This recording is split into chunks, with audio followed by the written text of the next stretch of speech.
ये तस्वीरें आ गई हैं संसद भवन के भीतर की। ये तस्वीरें हैं, देखिए कैबिनेट बैठक के लिए जिस समय जा रही थी वित्त मंत्री निर्मला सीतारमण, उस समय की ये तस्वीरें हैं। संसद भवन परिसर में वित्त मंत्री निर्मला सीतारमण, उनके साथ वित्त राज्य मंत्री पंकज चौधरी नजर आ रहे हैं और इन तस्वीरों में आप देख रहे हैं कैसे ये लोग कैबिनेट की बैठक के लिए जा रहे हैं। 10:15 बजे कैबिनेट की बैठक होनी थी, कुछ देर पहले की ये तस्वीरें हैं। कैबिनेट की बैठक अब तक शुरू हो चुकी होगी। इसी कैबिनेट की बैठक में इस बजट पर मोहर लगेगी, जिस बजट को सत्ता पक्ष के नेताओं की तरफ से अभी से ऐतिहासिक बजट कहा जा रहा है, जिस बजट को सत्ता पक्ष के नेताओं की तरफ से अभी से विकसित भारत के सपने को साकार करने वाला, भारत को आत्मनिर्भर बनाने वाला बजट कहा जा रहा है। शुक्ला जी की जो बात होती है तो हम बात करते हैं कृषि पे आत्मनिर्भरता की, लेकिन हम आज भी तिलहन और दलहन पे निर्भर नहीं हो पा रहे। उसका कारण ये है हमारे यहाँ किसानों का जो फोकस कर दिया गया मनी क्रॉप यानी गेहूं पैदावार करिए, सारा किसान गेहूं की पैदावार पे जुट गया। तिलहन घट गया, दलहन घट गया, हम पूरी तरह से बाहर पे निर्भर हो गए।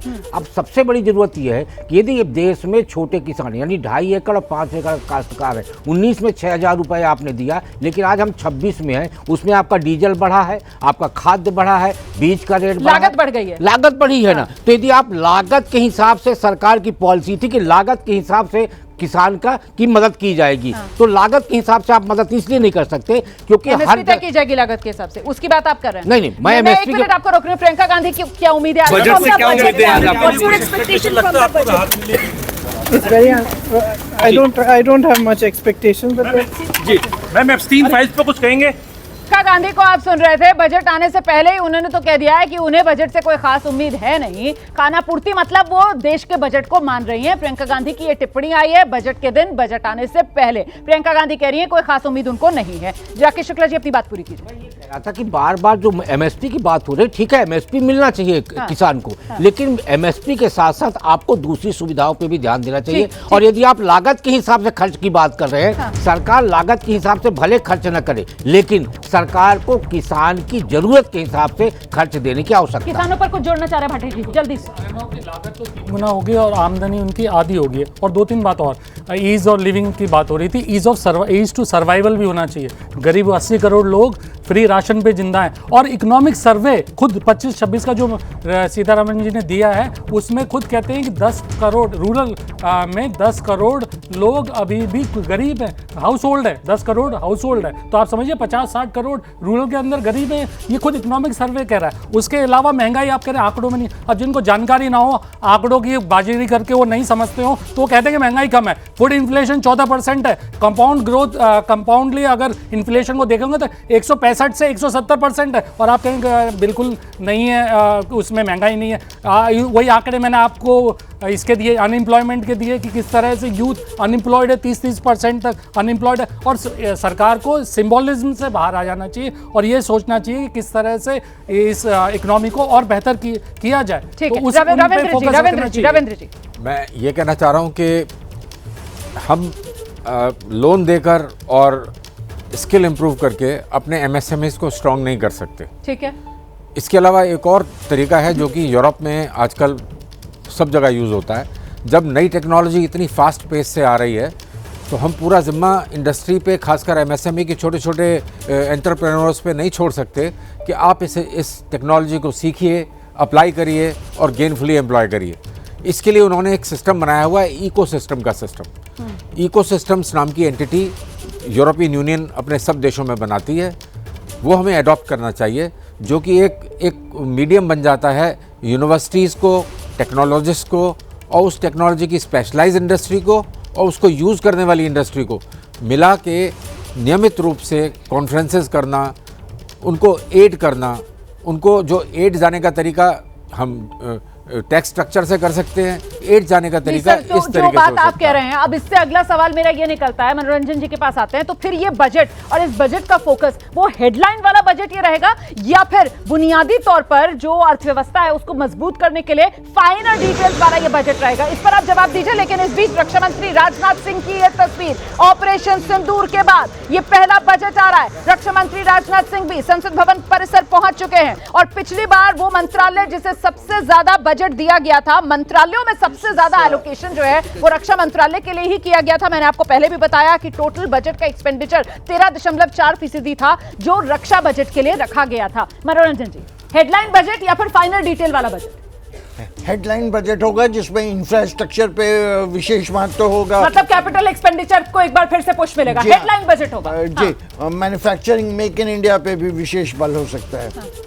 लेकिन मेक इन इंडिया की तो दिक्कत है ना। मेक इन इंडिया पर फोकस कब से है, लेकिन वो मेक इन इंडिया वाला जो शेर है और वो किस तरीके से वो पहियों से बना हुआ, चक्कों से बना हुआ वो शेर है, लेकिन वो घूम नहीं पा रहे हैं, उस रूप में वो नहीं घूम पा रहे हैं। महेश्वरी जी, देखिए, हम रिफॉर्म्स की बात कर रहे थे। रिफॉर्म्स में 4 चीज़ें बिल्कुल क्लियर चाहिए जो रिफॉर्म के डिब्बे की हमने बात की थी। सबसे पहला काम है कि हमें एलोकेशन से हटके हमें क्वालिटी पे जाना है। हमें ये नहीं बात करनी कि 4% था बजट है, 6% था या 6.5% था। हो सकता है अगर हम 4% को रिसोर्सेज को ही ढंग से यूज़ करें तो शायद उसका रिजल्ट अच्छा था। तो पहला हमारे को अपना डिस्कशन या हमारे को गवर्नमेंट का डिस्कशन या एक जो पाथ है वो फ्रॉम क्वांटिटी टू क्वालिटी डालना है। ये पहला इकोनॉमिक रिफॉर्म है। दूसरा है अकाउंटेबिलिटी। जो आदमी डिसीजन ले रहा है उसका क्या अकाउंटेबिलिटी है। अगर हम हाई पिच इनकम टैक्स के असेसमेंट की बात करें, वो 50-100 करोड़ रुपए एडिशन हो जाती है जो पहली अपील में ही छूट जाते हैं। अगर आप इवन लॉ की बात करें, 3 साल लोगों को जजमेंट नहीं मिलता, उसके बाद वो अपील से छूट जाते हैं, उनका 3 साल कैरियर खत्म हो गया। तो कहीं अकाउंटेबिलिटी नहीं है इस सिस्टम में। तो दूसरा रिफॉर्म्स का जो सबसे मेजर मुद्दा है वो हमें अकाउंटेबिलिटी चाहिए। नहीं तो आप कह रहे हैं कि निवेशक डरा हुआ है, इस वजह से वो निवेश नहीं कर रहा है। उसका डर दूर करने की सरकार को जरूरत है, तभी जो है वो प्राइवेट निवेश हो पाएगा। बिल्कुल ठीक है। थर्ड इससे पे और भी इंपॉर्टेंट इशू है हमारा ओवरऑल लीगल सिस्टम, जहां कमर्शियल डिस्प्यूट हमने 3 बार चीज ट्राई करी। हम रेरा लाए, उसके बाद सरफेसी के बाद चेंज हुआ। हम केंद्रीय स्वास्थ्य मंत्री जेपी नड्डा भी पहुंच चुके हैं संसद भवन परिसर। तस्वीरें आपके सामने हैं, माफ कीजिएगा सर, मैंने आपको बीच में रोका।